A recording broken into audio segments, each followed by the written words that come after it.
ഇന്നലത്തെ കേരള സന്ദർശനം ഒരു ചരിത്ര വിജയമായി മാറിക്കഴിഞ്ഞു. കേരളത്തിൽ ഇന്നേ വരെ നടന്നതിൽ വെച്ച് ഏറ്റവും വലിയ മഹിളാ സമ്മേളനമാണ് ഇന്നലെ പൂരനഗരിയിൽ നടന്നത്. കേരളത്തിലെ എല്ലാ വിഭാഗം സ്ത്രീകളുടെയും പ്രാതിനിധ്യം ഉറപ്പുവരുത്താൻ ആ സമ്മേളനത്തിന് കഴിഞ്ഞു. മോദിയുടെ ഉറപ്പ് പൂർണ്ണമായിട്ടും കേരളത്തിലെ സാധാരണ ജനങ്ങൾ മോദിയുടെ ഉറപ്പിൽ വിശ്വാസം അർപ്പിച്ചു കഴിഞ്ഞു എന്നുള്ള ഒരു സന്ദേശമാണ് ഇന്നലത്തെ സമ്മേളനം നൽകുന്നത്. പാർട്ടി സമ്മേളന നഗരിയിൽ എത്തിച്ച മഹിളാ പ്രവർത്തകരെ, അതുപോലെ റോഡ് ഷോയ്ക്ക് എത്തിച്ച പാർട്ടി പ്രവർത്തകരെ, ആ പാർട്ടി പ്രവർത്തകരെ അത്ര തന്നെ ആളുകൾ പൊതുസമൂഹത്തിൻ്റെ പ്രതിനിധികളായി ഇന്നലെ അവിടെ ഉണ്ടായിരുന്നു. നിങ്ങൾ ആ വീഡിയോയിലെയും ചിത്രങ്ങളിലെയും വിശദമായ പരിശോധന നടത്തിയാൽ സമൂഹത്തിലെ വിവിധ ജനവിഭാഗങ്ങളെ പ്രതിനിധീകരിക്കുന്ന നിഷ്പക്ഷമതികളായിട്ടുള്ള 10,000-കണക്കിന് ആളുകൾ ഇന്നലത്തെ മഹിളാ സമ്മേളനത്തിലും റോഡ് ഷോയിലും പങ്കെടുത്തിട്ടുണ്ട്.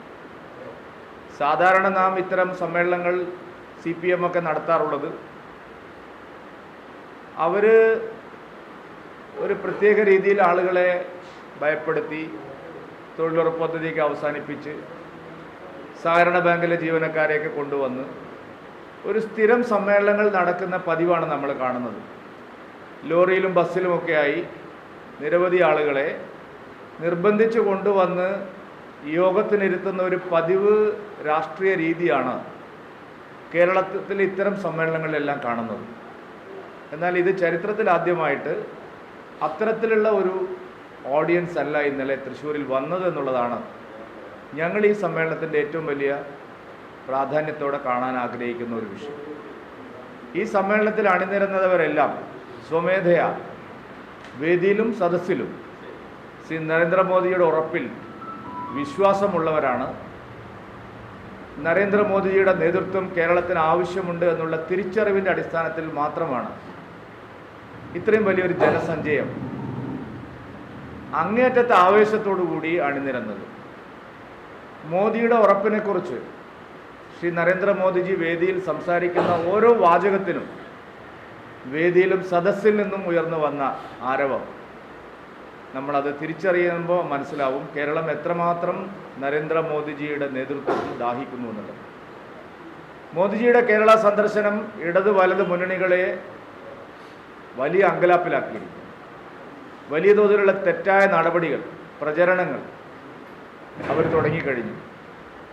ഇന്നിപ്പോൾ തേക്കിൻകാട് മൈതാനിയിൽ പ്രധാനമന്ത്രി നരേന്ദ്രമോദിജി വന്ന സ്ഥലത്ത് വെള്ളം തളിക്കാൻ കോൺഗ്രസ്സുകാർ വന്നു. ചാണകവെള്ളം തളിക്കുക എന്ന് പറയുമ്പോൾ നമുക്കൊരു സാധാരണ പറയുന്നത് എന്താണ്, അതിൻ്റെ ഒരു പ്രതീകം എന്താണ്?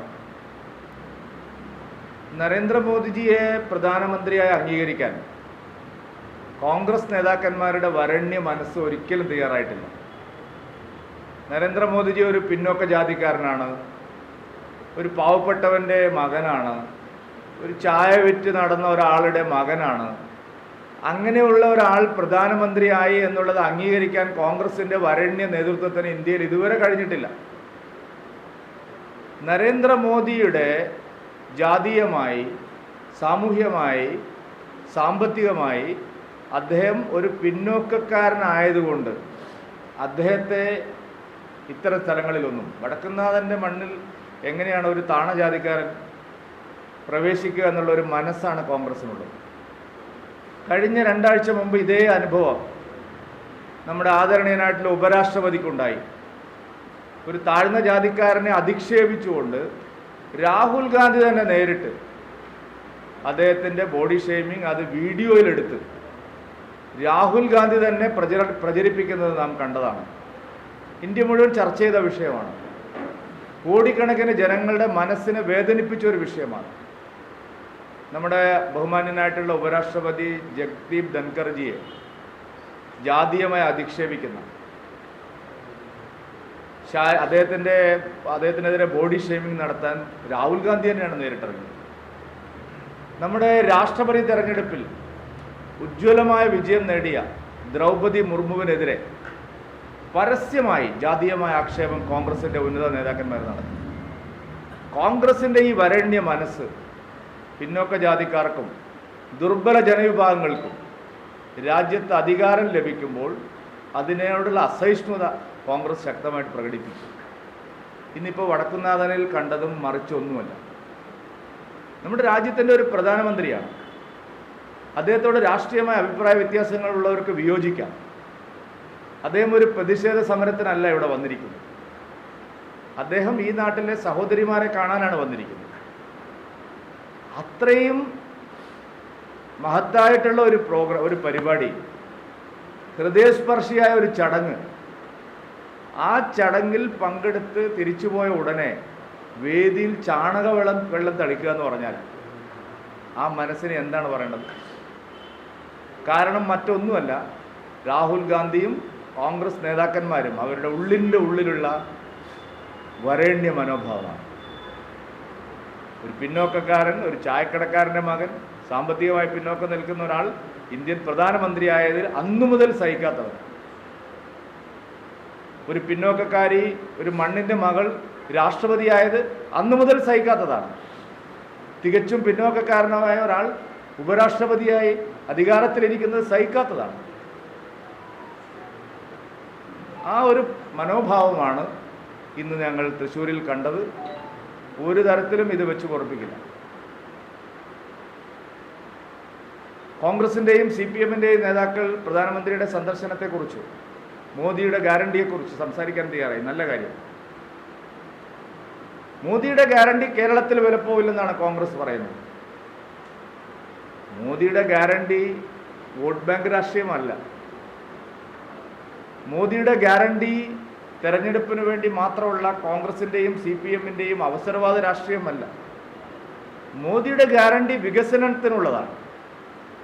മോദിയുടെ ഗ്യാരണ്ടി വ്യാജ ഫ്രീബീസിൻ്റെ സൗജന്യ വാഗ്ദാനങ്ങളല്ല. അത് കൊടുക്കാം ഇത് കൊടുക്കാം എന്നുള്ള ഫ്രീബീസ് വാഗ്ദാനങ്ങളല്ല. മോദിയുടെ ഗ്യാരണ്ടി ഈ രാജ്യത്തിലെ ജനങ്ങൾക്ക് വേണ്ടി ചെയ്ത കാര്യങ്ങളാണ്, ഇനി ചെയ്യാനിരിക്കുന്ന കാര്യങ്ങളാണ്. അതുകൊണ്ട് മോദിയുടെ ഗ്യാരണ്ടി കേരളത്തിലെ ഓരോ പൗരനും ഉറപ്പുവരുത്താൻ ഞങ്ങൾ ഈ സമ്മേളനത്തിന് ശേഷം വിപുലമായിട്ടുള്ള പ്രചാരണത്തിന് ഇറങ്ങുകയാണ്.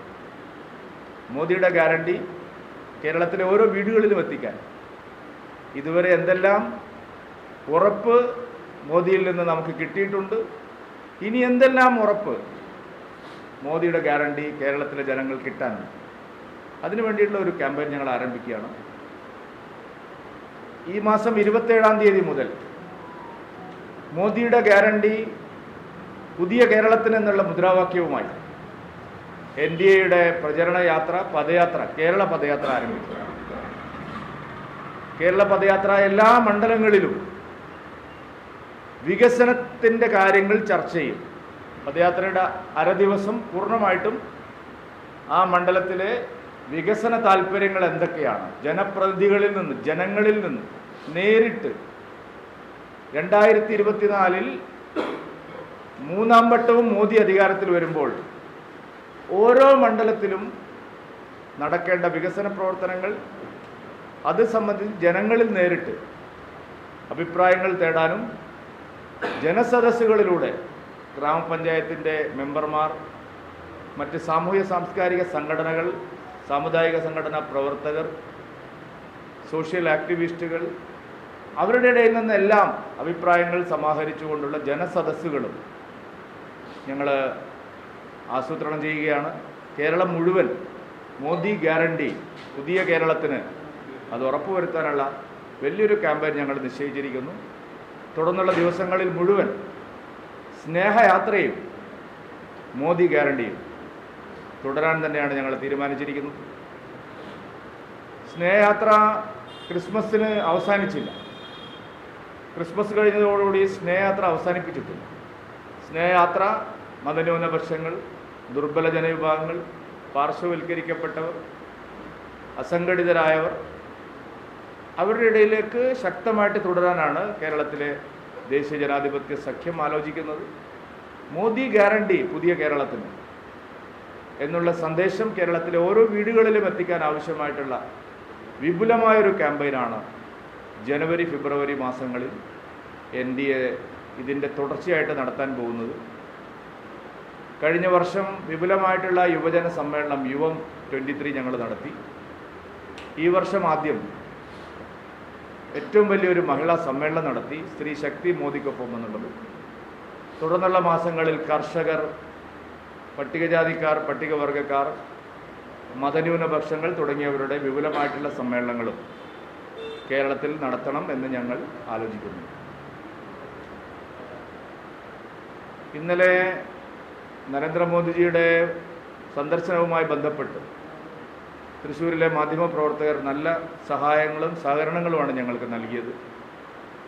പക്ഷേ പോലീസിൻ്റെ ഭാഗത്തുനിന്ന് എല്ലാ മാധ്യമപ്രവർത്തകരെയും അകത്ത് പ്രവേശിപ്പിക്കാതിരിക്കാൻ വലിയ ഗൂഢാലോചന നടന്നിട്ടുണ്ട്. ഇന്നലെ രാവിലെയാണ് പോലീസ് വെരിഫിക്കേഷന് വേണ്ടി ഇവിടെ അപേക്ഷകൾ ഉത്തരവാദപ്പെട്ടവർ സമർപ്പിച്ചത്.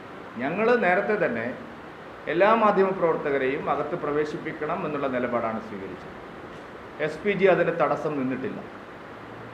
SPGയോട് കേരള പോലീസ് ആദ്യം വെച്ച നിർദ്ദേശം ഓൺലൈൻ മാധ്യമപ്രവർത്തകർ ഒഴികെ എല്ലാവരെയും പ്രവേശിപ്പിക്കുമെന്നായിരുന്നു. പക്ഷേ പോലീസ് അതിന് ഒരു നടപടിയും എടുത്തില്ല. PRDയും പോലീസും എല്ലാം ഇന്നലെ അവസാനം ഇതെല്ലാം ഒപ്പിടിക്കാൻ ചെന്നപ്പോൾ ഞാൻ മനസ്സിലാക്കുന്നത്, നിങ്ങൾക്കും അത് വെരിഫൈ ചെയ്യാം, പോലീസ് ഉദ്യോഗസ്ഥന്മാർ പറഞ്ഞത് ഇനിയിപ്പോൾ അതിന് സമയമില്ലെന്ന്. അതുകൊണ്ട് നിരവധി മാധ്യമപ്രവർത്തകർക്ക് ഇന്നലെ അകത്ത് പ്രവേശിക്കാൻ കഴിഞ്ഞില്ല. ഇത് എറണാകുളത്ത് യുവം പരിപാടിയിലും സംഭവിച്ചതാണ്. പക്ഷെ അന്ന് വലിയ സമ്മർദ്ദം ഞങ്ങളുടെ ഭാഗത്തുനിന്നുണ്ടായപ്പോഴാണ് അവർക്ക് പ്രവേശനം കിട്ടിയത്. അവസാന നിമിഷം വരെ എല്ലാ മാധ്യമപ്രവർത്തകരെയും പ്രവേശിപ്പിക്കുമെന്നുള്ള ഉറപ്പാണ് ഞങ്ങൾക്ക് ലഭിച്ചത് ഇവിടെ. പക്ഷെ അത് പാലിക്കപ്പെട്ടില്ല. എറണാകുളത്തെ പോലെ മഹിളാ സമ്മേളനത്തിന് വന്ന നിരവധി വാഹനങ്ങൾ പോലീസ് തടഞ്ഞിട്ട് ഇന്നലെ റൗണ്ടിൽ പ്രവേശിക്കുന്നതിന് മുമ്പ് ഞങ്ങൾക്ക് പോലീസ് നൽകിയ ഉറപ്പ്, ആ ഉറപ്പ് പാലിക്കപ്പെട്ടില്ല. നിരവധി വാഹനങ്ങൾ, സ്ത്രീകളുടെ വാഹനങ്ങൾ അവിടെ തടഞ്ഞിടുന്ന സ്ഥിതി ഉണ്ടായി. പരമാവധി ആളുകൾ പങ്കെടുക്കാതിരിക്കാനുള്ള വഴിയാണ് പോലീസ് ആലോചിച്ചത്. എന്തിനാണ് ഇവരിങ്ങനെ ചെയ്യുന്നതെന്ന് എനിക്ക് മനസ്സിലാവുന്നില്ല. പക്ഷെ ആരൊക്കെ തടഞ്ഞു വെച്ചാലും നരേന്ദ്രമോദിജി പറയുന്നത് കേൾക്കാൻ മോദിയുടെ ഗ്യാരണ്ടിയിൽ വിശ്വാസം അർപ്പിച്ചിട്ടുള്ള ലക്ഷക്കണക്കിന് ആളുകൾ വരും എന്നുള്ളതിൻ്റെ തെളിവാണ് ഇന്നലെ നാം കണ്ടത്.